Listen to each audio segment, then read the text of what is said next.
수, 문제, 양견. 수나라란 왕부의 중심 관중을 장악해서 천하의 중조 비단금자의 금성으로부터 황제의 인가를 받은 나라가 바로 수나라입니다. 그러면 고구려 백제 신라는 무엇일까요? 고구려와 백제의 신라는 상상해 보시기 바랍니다. 수나라가 있었던 곳에 신라의 경주가 포함됩니다. 수국공 양견. 수문제는 수나라의 제1대 황제이다. 성명은 양견, 시호는 문황제, 묘호는 고조이다. 양견은 서위의 수국공이자 대사공인 양충과 여시 사이의 아들로 태어났다. 양견은 북주 무제에게 수주 자세의 벼슬을 받았고 나중에 양충이 죽자 수국공도 습작했다.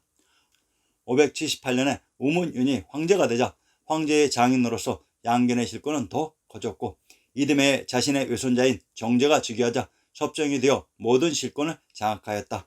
이후 승상이 되었으며 그 다음 해인 580년에는 수왕에 책봉되었다. 581년에 우문현은 양견에게 제위를 선양하였고 양견은 황제로 즉위하여 연호는 개항으로 국호는 수로 고쳤다. 본래 문제는 낙양의 수도를 삼으려고 했으나 서방으로 진출하기 위해서 장안을 수도로 삼았다. 서위란 한양 장안인 관중에 세운 우문태의 꼭두가시 정권으로 수왕이란 경기도 수원 도보의 군명을 수성, 한남, 수성, 수지라고 합니다. 역사 속 수원의 군명이 수성으로 이 지역을 기반으로 천하를 장악해서 수나라가 되는 것으로 역사를 조작한 한 세력인 현 차이나어로 촉을 수휴라고도 발음합니다. 한양 장안의 중심 관중의 구중궁궐의 지역이 화산의 남쪽인 화양의 촉이라고 했습니다. 진나라의 멸망. 자, 정신 바짝 차리시기 바랍니다. 여러분들은 백제 역사의 마지막을 보고 있는 것입니다. 문제는 황제가 되자마자 적극적으로 통일사업을 서둘렀다. 당시 남조 진나라의 황제인 진석부는 사치와 방종에 빠졌고 간신들의 참수만 들어 나라가 크게 비폐해져 있었다. 양견은 차남인 진왕 양광에게 군사를 내줘 진나라를 공격하라 명했고 589년에 진나라를 멸망시키고 통일을 달성하였다. 남조의 진나라란 동진, 송제, 양진으로 이어지는 남조의 마지막 왕조로 제후국 오나라의 수도 금능의 건업의 도읍을 가지고 있었던 곳으로 남조의 수도 건업의 위치부터 확인해 봅시다.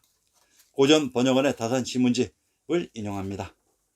듣지 않니 지금 화성부에 단단한 초롱송을 쌓고 있다던데 날듯한 누대 무지개에 닿아 있고 화려한 누각에는 교룡을 꾸렸구려 건업에 강산이 수려하고 신풍에는 초수가 무성하지 왕릉에 상서로운 기운 서려 있어 일만주 수나무를 해마다 심는다오.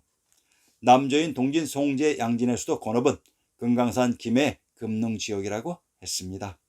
관중의 수나라 왕조가 지금 거리에 남조의 마지막 왕조 진나라를 멸함으로써 통일을 완성했다고 했는데 미안한 얘기지만 한 세력이 남아 있었습니다. 586년 개성의 업에 있었던 북지의 세력들이 지금 거리의 평양으로 전도해서 수나라에게 대항했다고 했습니다. 평양으로 전도한 이 북지의 세력들이 반도서의 고구려로 등장합니다. 남조의 마지막 왕조 진나라가 망함으로 백제는 멸망해야 하는데 그 마지막을 이은 소동요의 주인공 무왕과 삼천궁녀의 주인공 의저항은 과연 누구일까요? 소설일까요? 다산 시문집에서 보듯이 정조대왕의 시대 남조가 있었던 김해의 금능 건업은 화성부에 편입되어 있었습니다. 역사 속 화성의 개념은 상당히 넓었던 것 같습니다. 수나라 왕자들의 봉기를 먼저 살펴봅시다. 상황소순 남경과의 일부를 인용합니다. 제6수 금강 맑은 물은 만리를 흘러가고 구름 돛단용 그림배는 양주로 내려가네. 북방 장안에서는 상림원을 자랑하지만 남방 송도에는 산하루가 있도다.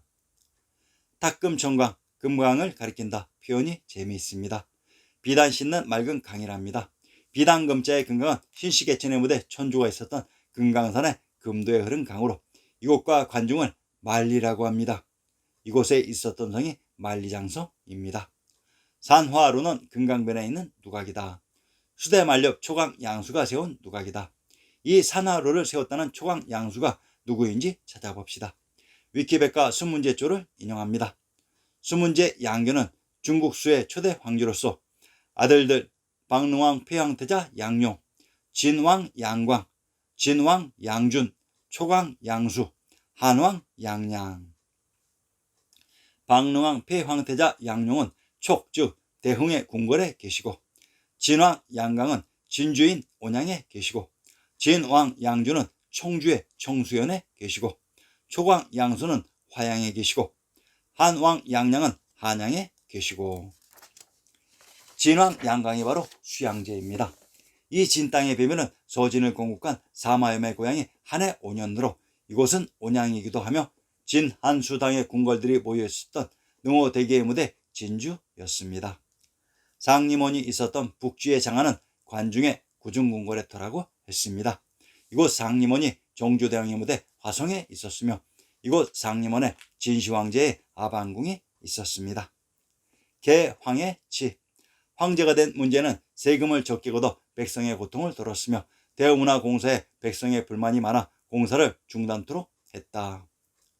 과거제를 실시하여 중앙집권제를 강화하고 귀족 세력을 억제했으며 백성에게 균등하게 토지 지급한 균전제를 실시하였다. 양견 자신 역시 궁정의 소비를 줄이고 근검절약했다.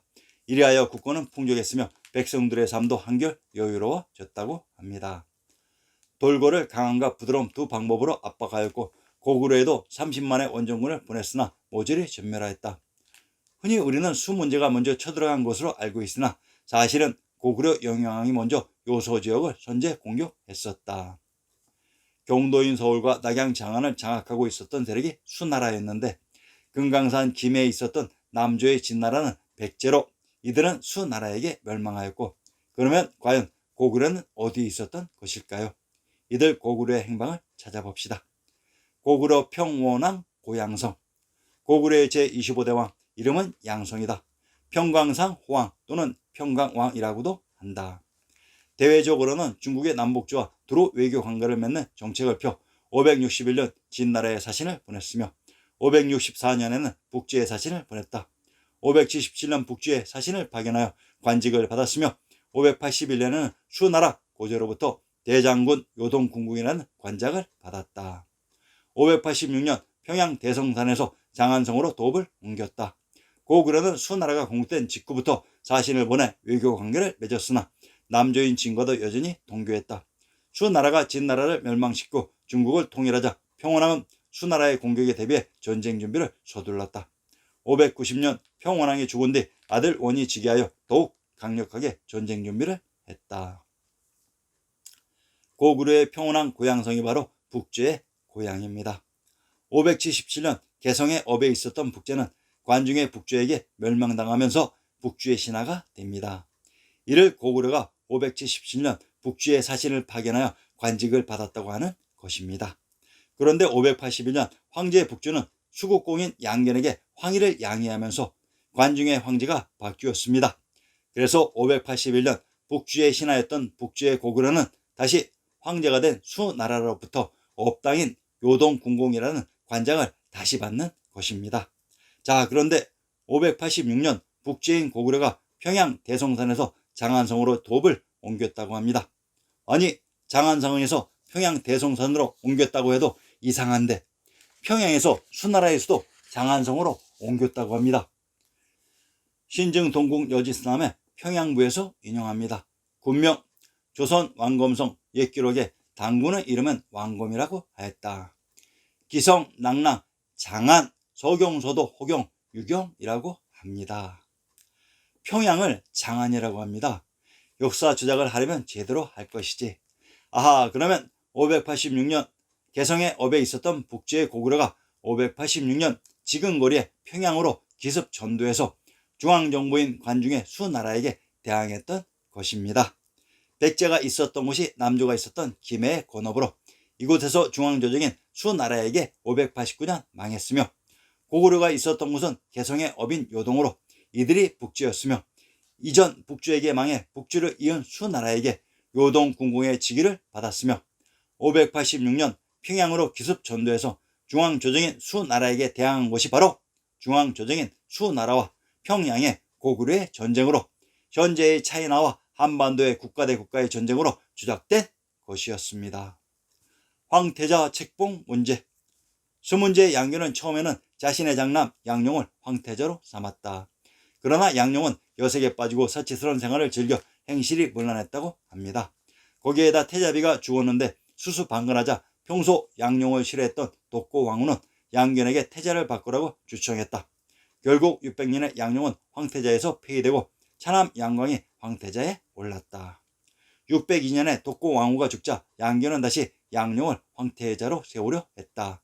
그러나 당시 양광을 받쳐주던 세력인 양수와 우무술 등의 극구 만류하여 양견은 일단 이를 유보하였다. 문헌 황후 독고씨 사후 수 문제는 더욱 정신이 피폐해져서 인수궁의 병으로 눕게 되었다. 수나라의 전궁 인수궁이 있었던 곳이 능호대로 정주대왕의 무대 화성이라고 했습니다. 동파 소식의 능호대기 일부를 인용합니다. 그 동쪽에는 진나라 목공의 기년궁과 탁천궁이며 그 남쪽에는 한무제의 장양궁과 오조궁이며 그 북쪽에는 수나라의 인수궁, 당나라의 구성궁이 있으니 그런데 능호대에 있었던 진나라 목공의 기년궁이 동파 소식의 봉상발간에 등장합니다. 제2수 조처문을 인용합니다. 우뚝 솟은 개원사 아마도 기념관의 옛 터인 듯하구나. 옛 건물은 쓸 리가 아무것도 없건만 옛 비석은 묻히어도 썩지 않았네. 저주의 글 비록 읽을 수는 있어도 상기 조처문의 핵심은 조처문이 있었던 장소가 진나라 목공의 기념궁으로 조처문이 있었던 봉상이 진나라의 함양이며 조선의 한양으로 관중의 구중궁궐에 더해 수나라의 인수궁이 있었습니다. 물론 그곳에 조선의 전궁 경복궁도 있었습니다. 양견의 최후 604년에 양견은 병이 매우 위중했다. 양광은 조정의 수장인 상소 오복의 양소와 부황시의 작전을 모의하였고 이 와중에 자신이 사모하던 과거 진의 공주 선화부인 진씨를 범했다. 선화부인 진씨는 양견의 후궁이었는데 자신의 아들이 자신의 후궁을 범했다는 소식을 들은 양견은 노발대발하여 양광을 불러들였고 폐황태자인 양룡을 다시 황태자에 앉힌다는 교서를 내리고 유술과 완함에게 양룡을 데려오도록 하였으나 이 소식을 들은 양광은 장형과 모의에 쿠데타를 일으켰으며 그날 밤 양견은 양광의 신복이자 자신의 근위장 장형에게 처형당하니 향년 64세였다. 양룡 역시 양광의 근위장인 우문지국과 양소의 동생 양약에게 목이 졸려 살해당했다. 묘호는 고조이고 시호는 문황제이며 능호는 태릉이다. 참으로 한스럽도다. 왕이가 무엇이라고 자신의 부친을 살해했는가. 양긴의 능호 태릉의 위치나 살펴봅시다. 태안에 있었던 능호가 태릉입니다. 평안도 자산의 군명이 문성태안 자주라고 합니다. 황희도 문화의 군명이 유주 문성 백악이라고 합니다. 평안도 자산의 군명이 태안으로 평안도 자산과 황해도 문화연은 군명 문성이 중복되는 동일한 지역으로 황해도 문화연의 묘전에 환인, 환웅, 천왕, 단군왕금의 무덤이 있었다고 합니다.